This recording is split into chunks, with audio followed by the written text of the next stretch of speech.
Hey, what's going on, everybody? Welcome back to the channel. World Sports Updates here. Back again with another video. So, tonight we got the Chargers and Cowboys kicking it off from SoFi Stadium, 7 p.m. Second preseason game of week number 2.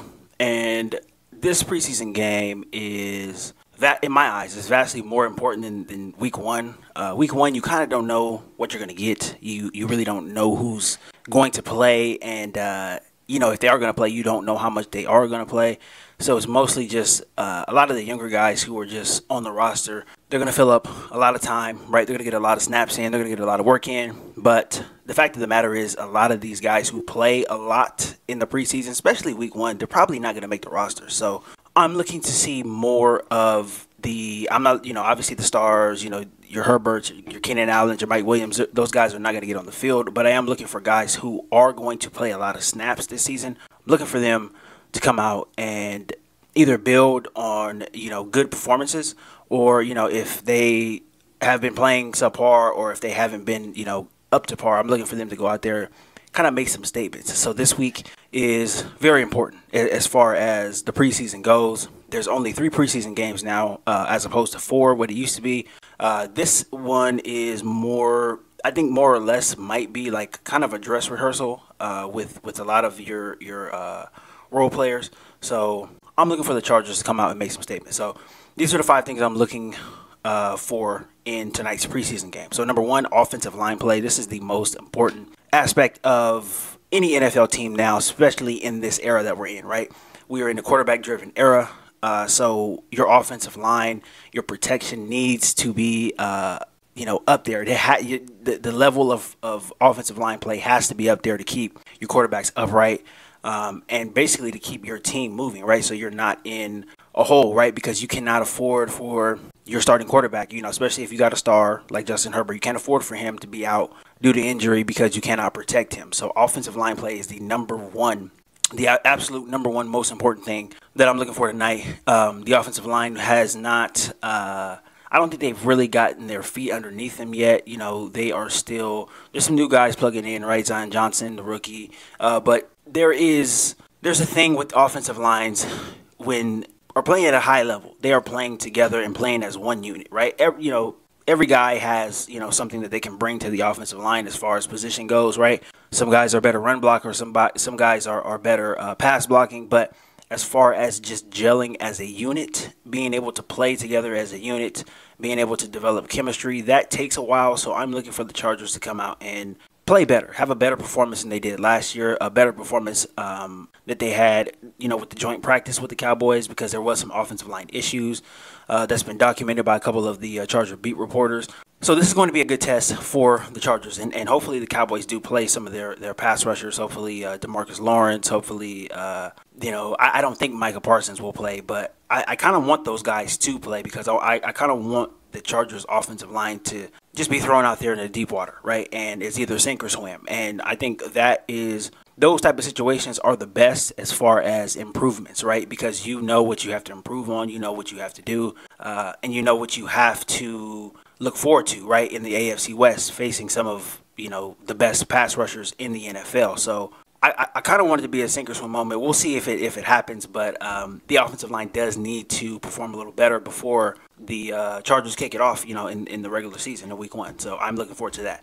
Number 2, conversely, the defensive line, right, the other side of the trenches. I want to see what the defensive line does. The Cowboys, they present a very unique matchup in preseason, regular season. They are a heavy run team, right? And when they are having success, when they are at their best, they run the ball a lot. So this is something that they've been doing for, the past, 7, 8, 9 years, ever since they really, went and fortified their offensive line, right, with Tyron Smith and Zach Martin. Those guys, this is something that they do. They run the ball very well. Obviously, that was the Achilles heel of the Chargers last year, was stopping the run. Even though the front has been much improved, I do want the front to be tested, right? I want them to be able to see what it's like when a team is going to come out and, they're going to try to test your will, right? They're going to run the ball at you. They're going to try to move you out of the way. This is something that the Chargers are going to be tested on this year. Even though they've been improved and they made the moves teams are still going to test and see, is that run game really fortified, or is it just all on paper, right? Is it the run defense? Is the run defense better, or is it just all on paper? So that's going to be something that I think teams are going to come out and really test the Chargers on this year. So they got to be ready for that. And the Cowboys do a lot of that. They run the ball a lot. So I'm looking forward to seeing the defensive line step up, make some plays. You've seen some guys last week make some plays. Morgan Fox, Chris Rumpf, they got in there. They disrupted things for the Rams. So I'm looking for more of that from the role players who will be playing a lot this season. So that's number 2. Number 3, which wide receivers are going to continue to impress, and which guys are going to continue making plays, right? So you have Joe Reed. You know, he made some plays last week. Michael Bandy made some plays last week as well, too. Jalen Guyton, he needs to make some plays. I think he might be, I don't know if he's a bubble guy quite yet, but if Joe Reed and Michael Bandy are continuing to play and they're continuing to impress, I think Jalen Guyton might, you know, he might be on the bubble. He might be the odd man out in this situation, because Joe Reed has shown he can give you value in the return game as well. He was a primary returner in last week's game. He caught a touchdown. He caught 4 passes. He ran nice, crisp routes. He showed that he was able to, you know, go out there, get open. Michael Bandy ran some pretty good routes as well, too. You know, I think Joe Reed is in line for a roster spot more than Michael Bandy is, just based off of size. And, you know, Michael Bandy, his you know, he's kind of in that underdog role, but we'll see what happens. I do think Jalen Guyton needs to come out and show something in this game, though, because I just don't think things are really trending in his way, you know, especially because Josh Palmer has pretty much locked up this third receiver spot, and he ain't giving it up. DeAndre Carter is locked up in the 4th receiver spot, so you only pretty much got one spot left. So I think Jalen Guyton needs to show something, or else Joe Reed, it looks like he's going to be in line to take that 5th receiver spot. You know, he was a guy, he was injured last year, but he's come out. He's had a pretty strong camp, and he had a pretty strong performance in the preseason last week. So he's making a pretty good case for himself, but Jalen Guyton needs to show something if he wants to continue to be on this roster. So that's another thing I'm going to be looking out for tonight. Number 4, the DBs, the young DBs. Do they have a bounce back game, or are they still affected by what happened last week, right? Because it wasn't pretty for them. You know, pretty much all 3 of them who got drafted in this past year's draft, Dean Leonard, JT Woods, Jasir Taylor, all of them really did not play up to standard. They didn't play up to potential. But again, and I said this last week, they would have a chance to come out and redeem themselves. So do they redeem themselves, or do they continue to, you know, play undisciplined football? Do they continue to play, you know, football that is a precursor to what they might do in the regular season, right? Which could be problematic, you know, depending on whatever offense you're facing. Do they come out and do they rectify their issues that they had last week? I think that they do. So I'm going to be looking out for them to do that. It's the 2nd preseason game. I know it was the first NFL game. You know, I know probably a lot of nerves and stuff going on. So now that that's out of the way, I'm looking for these guys to come out and show what they can really do, show why the Chargers took a chance and drafted these guys, and just be better, just play better football than they did last week. So that's what I'm looking for these guys, and hopefully they come out and perform. And then number 5, last but not least, Easton Stick over Chase Daniel. Now, later on in the week, I'm going to get into a video. I'm going to break down some of the game film from week 1. Chase Daniel is washed, guys. He's washed.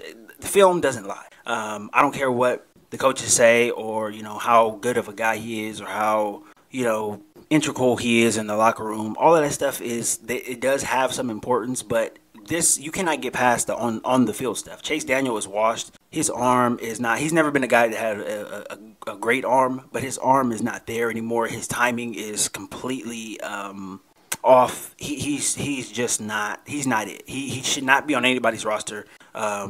His participation in the NFL at this point should be on a coaching level, you know, and that's about it. I don't think that he should be anybody's backup quarterback, let alone the Chargers' backup quarterback. I just, it's not there. It is not there. And there are a couple of plays that I am going to get into, and I kind of want to break it down a little bit because it just did not look good. It didn't look good, and he's just not. He's not there. He's made a bunch of money in his career, so I don't know, man.